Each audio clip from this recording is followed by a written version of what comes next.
so this is a great exercise for restoring hip internal rotation if you are somebody who has like an impingement situation going on, or where you feel that like pinch in your hip and stuff like that. So this is an awesome one that we can do, especially at the start, because it shouldn't be painful really. So first thing you're gonna need is you're gonna need a heavy object. So I'm using a kettlebell here. There's a 50-pound kettlebell.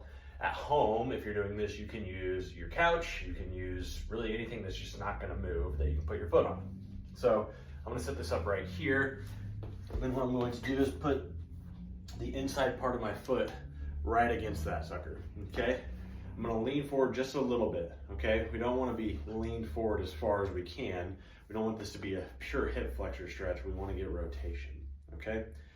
So now what I'm gonna do is I'm gonna turn my pelvis this way and also turn my body with it. And you may already start to feel it right here as you do so, okay?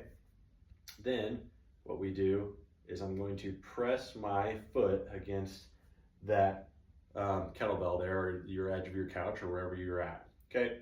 So we have active internal rotation being had at the hip. And what you wanna do is hold this position for about 10 seconds, then see if you can go a bit further, okay? Rotating more, pressing that hip, or pressing that foot through the kettlebell. Hold that one for about 10 seconds.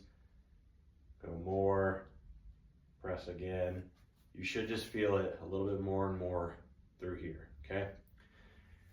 What you can do also, instead of doing 10-second holds and trying to go farther, is you can do pulses, okay? So you can start here and go through, finding your limit, and then you can pulse a little further, come back, pulse a little further, come back.